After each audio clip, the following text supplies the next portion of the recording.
आज से 10 दिन बाद जिस घर में शादी की शहनाई बजती, अचानक उस घर में मां और बेटी की अर्थी उठ गई है। फिलहाल इस वक्त हम नालंदा जिले के सिलाव थाना क्षेत्र अंतर्गत पांकी गांव में हैं और जैसा कि आप लोग भी जानते हैं कि सिलाव थाना क्षेत्र के सिंह कॉलोनी में 16 अप्रैल की रात्रि में गोली मारकर मां और बेटी की हत्या कर दी गई। इतना ही नहीं, घटना के बाद आरोपी खुद भी गोली मारकर मौत के घाट उतार लिया। जैसा कि आप देख लीजिए, ये वही मृतक पुटुस देवी और पूनम कुमारी का घर है जिसकी गोली मारकर हत्या की गई थी।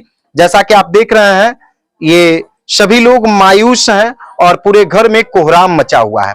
जिस घर से दो दो अर्थी निकलेगी, उस घर के नजारा को आप समझ ही सकते हैं कि क्या हो रहा होगा। उस पूरे परिवार के संकट को आप समझ ही सकते हैं कि उस परिवार पर क्या बीत रहा होगा। जैसा कि आप देख लीजिए, सभी महिलाएं एकदम चित्कार मारकर रो रही हैं और इस कदर रो रही हैं कि पूरे परिवार में कोहराम मचा हुआ है। बाकी हम लोग इनसे बातचीत करने का प्रयास करेंगे, इनकी भावनाओं को फिर से कुरेदने का प्रयास करेंगे। जैसा कि घटना के बारे में हम आपको बता देते हैं कि 16 अप्रैल यानी बुधवार की रात्रि में सिलाव थाना क्षेत्र के सिंह कॉलोनी में एक आशिक जो मनीष कुमार है, वो घर में प्रवेश करता है और अपनी प्रेमिका पूनम कुमारी को गोली मार देता है। साथ ही साथ उसके मां को भी गोली मार देता है और खुद भी गोली मार करके मौत के घाट उतार लेता है। ये पांकी गांव के रहने वाले योगेंद्र राम के घर के लोग हैं जिनकी पत्नी और बेटी की हत्या हुई है। बाकी आप खुद समझ सकते हैं कि 28 तारीख को इस घर में शादी की शहनाई बजने वाली थी। जो मृतक पूनम है, उसके शादी एक बिहार पुलिस के कांस्टेबल से तय हुई थी और पूरे परिवार में शादी की खुशियां थी। इस घर की इकलौती बेटी थी पूनम, आप समझ सकते हो। ये उनकी फुआ हैं, उनसे भी हम बातचीत करना चाहेंगे। थोड़ा सा धैर्य रखने का काम है इस परिस्थिति में, इस दुख की घड़ी में धैर्य रखा जाता है। अस्थिर रहिए आंटी, अस्थिर रहिए, कोई दिक्कत नहीं है, चुप रहिए, चुप रहिए, धैर्य रखिए। क्या होगा आप समझ सकते हैं इस पूरे परिवार पर क्या बीत रहा होगा। आप ये इनकी बड़ी चाची हैं, बड़ी चाची से भी हम बातचीत करना चाहेंगे। क्या नाम हुआ आपका आंटी? आपका क्या नाम है? अनीता देवी। संगीता? अनीता देवी। पूनम आपकी कौन थी? और पुटुस गोतनी आपकी गोतनी थी? हाँ। आप सबसे बड़ी गोतनी है? हाँ, बड़ी गोतनी। आप लोग गांव में ही रहते हैं? हाँ, गांव में रहते हैं। वो लोग सिलाव में घर बना के? सिलाव घर में बना के। अच्छा, पूनम की शादी होने वाली थी? हाँ, शादी होने वाली थी। कब शादी होगी? 28 तारीख के अंगूठी पहनावी होता है। 28 तारीख को? हाँ। पूरे घर में तो एकदम शादी का तैयारी होगा? हाँ, तैयारी होगी। हाँ। अचानक क्या हुआ, कैसे आप लोगों को पता चला? पता चल रहा है कि गोली मार देते, वही समय पता चल रहा है। अच्छा, तो वो लड़का को आप लोग जानते थे? हम नहीं जाना। आप लोग नहीं जानते? नहीं जाना।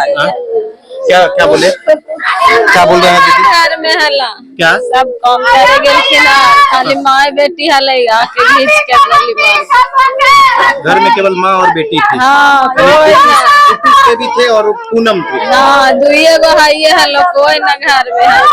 सभी लड़का आया और खींच के गोली मार दिया? क्यों मार दिया, काहे मार दिया? मैया के मार दिल के क्यों बेटिया के ले चल लीबे ना जाए लगले, मैया के मार दिल की तब चल लीती घर से, वही मेरा मार दिल किया। अच्छा, पहले उनके माँ को मारा गोली, तब जाकर के पूनम को मारा? क्या दोनों में प्रेम प्रसंग था क्या? ना, कुछ ना, प्रेम कहाँ है। वो भी तो मार दिया गोली, खुद गोली मार लिया, मालूम है? बाहर से न मार लो कि हमरा बचता है, वो भी खुद मार लिया। अच्छा दीदी, ऐसा घटना क्यों होता है समाज में? ये गंभीर घटना क्यों ऐसा हो रहा है? हाल के दिन में आरा में भी ऐसी घटना हुई जहाँ बेटे और बेटी की गोली मार दी गई थी। हाल के दिन में पटना में भी इसी तरह का घटना हुआ, नालंदा में भी हुआ है, जो आपके घर में हो गया। क्यों ऐसा हो रहा है, क्या कारण है?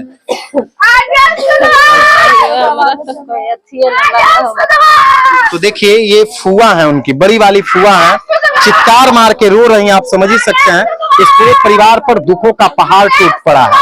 क्योंकि इस पूरे परिवार में शादी की खुशियां थी और वो शादी की खुशियां अचानक मातम में बदल गई। पूरे गांव और मोहल्ले में ये घटना चर्चा का विषय बना हुआ है कि आखिर किस तरह से और क्यों ऐसी घटना हो गई। जैसा कि आपको भी हम बता देते हैं कि अक्सर प्रेम प्रसंग में खौफनाक वारदात को अंजाम दिया जाता है। अगर प्यार में एक भी थोड़ा सा भी चूक होता है तो बड़ी वारदात को अंजाम दिया जा रहा है। जैसा कि आप ये नतीजा देख लीजिए, लड़का जो है वो लड़की को ले जाना चाहता था, लड़की से प्यार करना चाहता था, लड़की से प्यार था, लेकिन उस प्यार में तकरार हुआ या फिर क्या हुआ कि उसको इतना गुस्सा बढ़ा कि वो घर में प्रवेश करके पहले उसके माँ को गोली मार दिया और उस लड़की को ले जाना चाहा। जब वो भी विरोध करने लगी तो उसकी भी गोली मार करके हत्या कर दिया और खुद को गोली मार करके मौत के घाट उतार लिया। आप समझ सकते हैं इस पूरे परिवार के दुख को, दर्द को, दुखों का पहाड़ टूटा है। कैसे इस घर से एक साथ दो अर्थी निकली। जिस घर से शादी की डोली निकलती, दुल्हन की डोली निकलती, उस घर से उसी होने वाली दुल्हन की अर्थी निकली है। पूनम इस घर की इकलौती बेटी थी, दो भाई थे उनके, बाकी उनके फुआ जी से हम बातचीत करेंगे। थोड़ा सा चाची, थोड़ा सा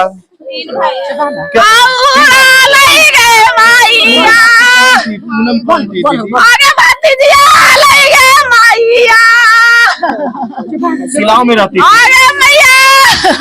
सिलाव में रहती थी।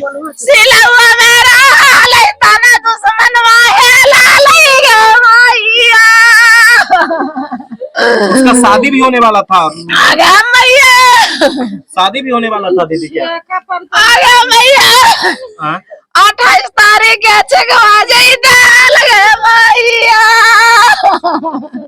कहाँ तय हुआ था शादी?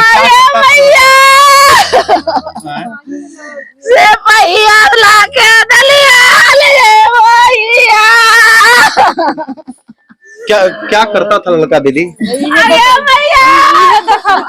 लड़का उड़का देखे हैं ये भाई और ये देखे थे। अच्छा तो बताए होंगे ना आप लोग को कि क्या करता है लड़का, क्या? ये उनकी चाची बताएंगी क्या? लेकिन शादी तय हो गया था। कल सुनालियो की शादी तय हो गया, कल सुनालियो की तय हो गया। वही तय मना किलकुना वही जानते हमने नहीं जाना है। बोलो ना ये दीदी, बोलो ना तू, बोलो ना बोलो ना। देख लीजिए ये पूरे परिवार अभी बोलने की स्थिति में नहीं है और पूरे परिवार में रो रो कर एकदम कोहराम मचा हुआ है। जैसा कि ये नालंदा जिला का बहुचर्चित घटना हो गया है।